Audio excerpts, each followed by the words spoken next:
Bonjour, Avdan Rakerson pour une nouvelle vidéo qui va être très spéciale puisque, comme vous allez le constater, elle sort du cadre des initiations aux runes. Aujourd'hui, cette vidéo fait suite à la fameuse affaire du Capitole dont il n'y a pas si longtemps que ça, tout le monde parlait sur les réseaux sociaux. Au-delà de cette affaire, au-delà de la personnalité de l'individu et de ses idées supposées, mais jamais prouvées d'ailleurs, cette affaire révèle un problème qui est récurrent et qui, à l'avenir, va être de plus en plus préoccupant pour nous. Alors, sur le personnage en question, je ne le connais pas, donc j'en dirai rien, c'est la sagesse.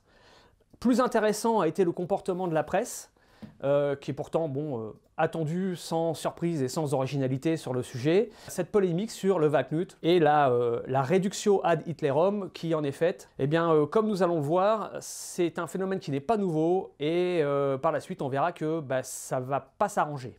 Un petit peu d'histoire. J'ai découvert ce phénomène-là, cette association automatique et pavlovienne de tout ce qui est culture azatrou au nazisme, en 1995. À cette époque-là, je me souviens qu'il y avait eu des rumeurs. Rappelez-vous qu'en 1995, Internet n'existait pas, c'était balbutiant, le premier site date de 1994. Et donc j'avais eu un ami qui revenait de Suède, m'avait informé du fait que le gouvernement suédois envisageait d'interdire le port du marteau de Thor qui était associé, vieille antienne, à l'extrême droite.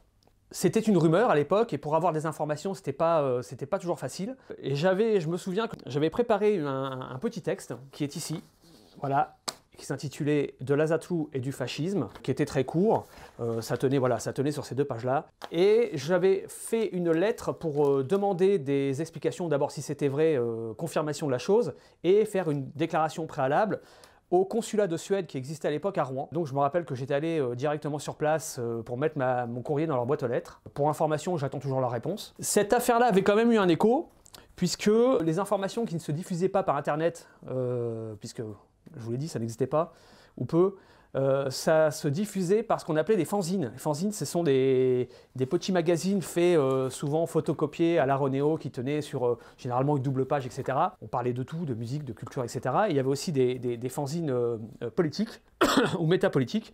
Et là, je vais vous montrer un fanzine que j'ai bien fait de garder, j'ai retrouvé ça dans mes archives, qui s'appelait Lutte du peuple. Et j'attire votre attention ici sur la date, 25 septembre 1995. Donc ça me permet de dater cette première fois où j'ai été confronté à la reductio ad Hitlerum du marteau de Thor et comment j'avais réagi. Et donc là, on a un fanzine qui avait réagi à puisque j'avais diffusé ce texte dans les fanzines que je connaissais. Et donc, effectivement, par exemple, ici, on a un petit article, païen-marteau, et où on recensait effectivement le petit texte que j'avais fait à l'époque. Une petite citation qui me servait de conclusion à mon petit papier.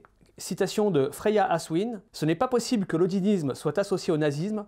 Odin ne mise pas sur les perdants, il est le dieu de la victoire. » C'était histoire de placer les choses. Par la suite, les années ont passé. Bon, il y a eu plusieurs affaires plus ou moins médiatisées qui allaient dans ce sens. En mai 2019, c'était il n'y a pas si longtemps que ça, et il se peut que beaucoup d'entre vous s'en souviennent, si vous ne l'aviez pas oublié depuis, il y a eu une nouvelle polémique qui venait de Suède, encore une fois, où le ministère de la Justice suédois avait réfléchi, de manière tout à fait officielle, à la possibilité d'interdire certaines runes qui étaient, là encore, utilisées par des groupes classés à l'extrême droite. Plutôt que de s'attaquer frontalement au problème de l'extrême droite, c'est-à-dire avoir des débats et confronter les idées, ils ont préféré s'attaquer à des symboles. Ça n'est pas nouveau. Dans la foulée, il s'agissait d'interdire donc certaines runes, dont Ivaz, Sowilo, etc. Mais également, pourquoi pas, le marteau de Thor, le Wahlknut, déjà, et même le Vegvisir, qui n'a pourtant pas grand rapport avec les Vikings et encore moins avec le nazisme, mais bon, allons-y.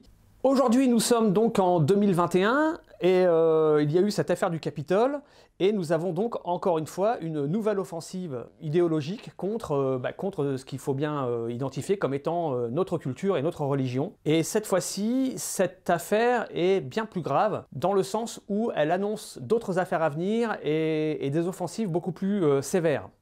Comment en sommes-nous arrivés là ? Et pourquoi est-ce que ça va empirer? Je pense que vous avez compris qu'il est parfaitement inutile de négocier avec les journalistes qui ont été d'une malhonnêteté intellectuelle flagrante sur le sujet. La vérité, c'est qu'ils savent parfaitement ce qu'ils font. Ils le font en toute connaissance de cause. Ils ne sont pas là pour défendre une culture, ils ne sont pas là, la réalité ne les intéresse absolument pas. Et il faut comprendre une chose, c'est qu'ils sont les relais volontaires et complaisants d'une idéologie qui est déjà ancienne, vous l'avez vu dès 95 déjà, mais bien avant, qui aujourd'hui est massivement représentée notamment dans les universités occidentales et dans des cercles de pensée qui comptent, et qui définissent maintenant les normes sans cesse réactualisées du politiquement correct. Pour illustrer cette évolution des normes du politiquement correct, je vous renvoie, on va vous mettre un petit lien, à une vidéo qui fait état d'événements qui sont passés en 2017 dans l'université d'Evergreen en Oregon. Je vous conseille de jeter un œil sur cette vidéo et de revenir ensuite pour bien comprendre à quoi nous avons affaire.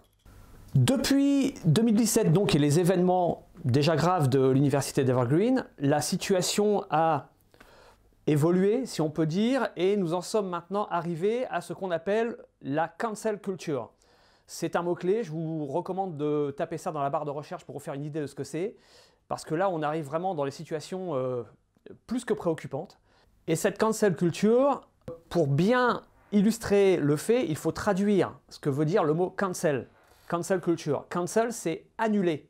Cancel culture, c'est la culture de l'annulation. La cancel culture, c'est donc le dernier avatar en date de ces mouvements d'idées qui s'attaquent régulièrement et de plus en plus souvent et de plus en plus gravement aux cultures autochtones européennes, notamment. Azatlu en tête avec le christianisme, ce sont les mêmes forces qui s'attaquent par exemple aux crèches et aux sapins de Noël. Mais nous ne sommes pas les seuls. Quand je dis que la cancel culture s'attaque à toutes les civilisations et les cultures et les religions autochtones européennes, ça concerne absolument tout le monde. Par exemple, en tout début d'année, là, je crois que c'était le 3 janvier 2021, une enseignante d'une école de secondaire du Massachusetts a pris la décision de retirer l'Odyssée de Homère des programmes de ses cours et des programmes scolaires. Alors, je vous laisse imaginer ce que peuvent en penser nos amis qui honorent encore Zeus et Jupiter. Vous voyez que nous ne sommes pas les seuls à être confrontés à ce problème. Cette annulation donc, du premier classique de la littérature européenne et aussi de l'un des fondements de la culture et de l'identité européenne se fait naturellement au nom de la lutte contre la haine, puisque dans l'Odyssée d'Homère, apparemment, il se passe des événements oppressifs qui sont insupportables à ces gens-là. Bon. C'est un phénomène que vous retrouvez sous le hashtag DisruptText qui amène certains universitaires, certains penseurs à cancel, c'est-à-dire éliminer, tout simplement, annuler certains textes fondateurs des cultures européennes. Autre exemple concret, et pour vous démontrer l'accélération de ce mouvement de cancel culture, l'an dernier, en mars 2019, l'université de la Sorbonne a dû annuler une pièce de Eschyle, nommée Les Suppliantes, à cause de militants qui ont simplement bloqué l'accès à la salle, sous prétexte de blackface, c'est-à-dire que traditionnellement, dans la pièce d'Eschyle, on montre des masques qui ont la couleur noire. Et ça a suffi à annuler, cancel, une pièce d'Eschyle, qui est quand même l'un des classiques de la littérature grecque ancienne, enfin, passons. Dans ce même mouvement de cancel culture, l'université de Leicester, en janvier 2021, a annulé l'étude des contes de Canterbury, qui sont quand même un classique de la littérature anglaise, et originalité pour les remplacer par quelque chose quand même, c'est-à-dire des modules sur la race et la sexualité. Il est évident que la culture anglaise là-dessus va y gagner, ça me paraît évident.